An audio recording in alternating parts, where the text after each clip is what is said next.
Hi. I'm going to do my presentation on why you should move out of the US, basically.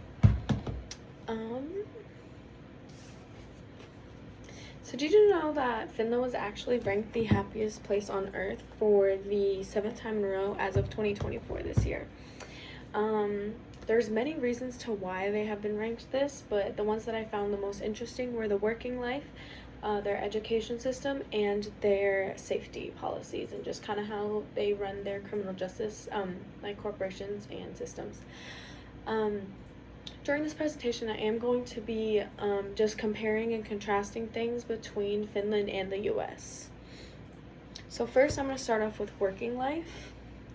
So in Finland, you can work up to 8 hours a day or 40 hours a week. You legally are not allowed to go over that. So kind of how in the US we can, here you cannot. And with that, you have to at least have 2 breaks. Those are mandatory and by law as well. You also get 2.5 days of holiday pay per month of working. So let's say you worked all 12 months, you basically get about 30 days of paid holiday or vacation. And one of the big differences that I found is that in Finland, they actually encourage you to take your holidays because they want you to be happy and they want you to find that balance between work and just like everyday life. Also, their healthcare is tax funded, which means it's basically free. You just pay it through your taxes and everything. And then this is the USA. So an average working day I found was the same as Finland, is 8 hours a day or 40 hours a week. The difference is this is just the average. This is what most people like to work. However, as you know, you can go over that. You can get overtime and you can work a lot more hours than this. We only get about 7.6 on average days of holiday pay, which just includes the big holidays like Christmas, Hanukkah, Thanksgiving. Any of those that you want to take off is usually when people decide to take those. And then for healthcare for the US, we actually pay about $8,000 to $13,000 every year per person on average, just a bit. However, it is less if you join together like as a family and kind of do it that way. But then I'm going to go into the education system. So in Finland, everything is free. Every private school, every like public school there is free up until college. I actually thought it was going to be free till even in college, but I was wrong. So the average 4-year cost, so for your bachelor's degree, only costs about 10 to 11,000 euros, and that is equivalent to $10,600 or $11,600. So that is very, very different from the tuition here. And then for the US, our education system, everything is free, obviously public school and everything, unless you go to certain private schools, and that's just like if you want to like have like a higher education or anything like that. Obviously you're going to pay for those ones. And the average American tuition for 1 year is $19,000, so that's already over $9,000 for 4 years of Finland college. And to add on to housing, because that was just tuition, so to add on to housing, food, and like every like other necessity they charge you for, it's about $36,000 a year. And then if you put that together and do that for 4 years to get your bachelor's degree, that is about $146,000, and that is about $130,000 difference between Finland's for 4 years. Next, I'm going to go into safety. I'm just going to talk about like the criminal justice system and everything. So I'm going to talk about recidivism rate, and recidivism is basically just the percentage or average amount of people who get arrested and then get out, like who go to prison and then reoffend after getting out. So the recidivism rate is 31% in Finland.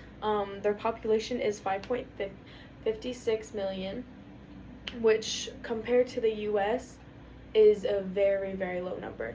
So you have to take that into account. They only have about 26 prisons in total. 11 of them are open and 15 of them are closed. The open prison system is something that I don't think the US could ever do. The open prison system is literally the tenant or the prisoners can leave. They don't wear, no one wears uniforms. They can leave to go to work, get groceries, go like see people. They can leave and do anything basically, as long as like it is approved by obviously the people inside and like the people who are running it and the officers. But they have their own car, they have their own clothes, they pay for their own stuff. It is completely, it's open to everything. They can get their education there, like it's crazy. And every prison in Finland actually, their main goal is like they prioritize rehabilitation. So yeah. And then here's just a short clip.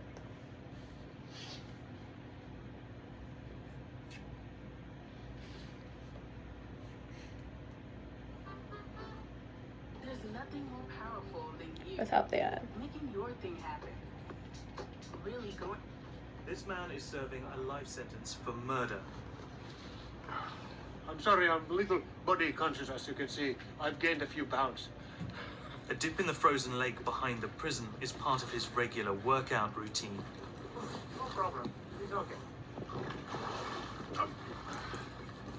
Okay, your turn.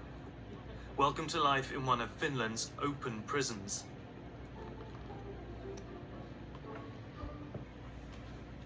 There are no cell blocks here, just dormitories. Inmates come and go in their own cars.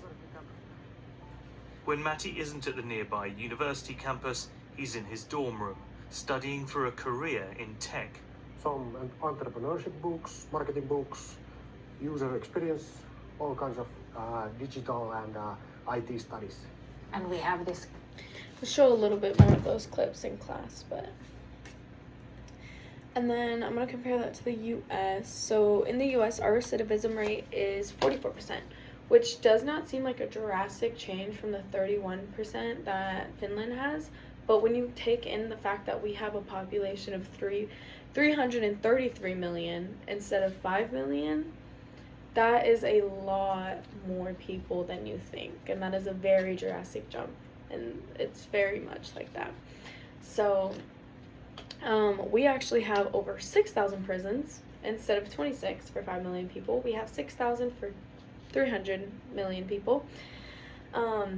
We have 1,566 state prisons, 98 federal prisons, 3,116 local prisons, then 1,323 juvenile prisons, and 142 immigration detention centers. So when you take into account how many people we have, it still doesn't make sense that we have so many prisons and so many, just the fact that we have to do that. And then these are just some pictures of overcrowded prisons and everything, just to, because I didn't want to show any like bad videos and like violent videos, so I just showed overcrowding in prisons.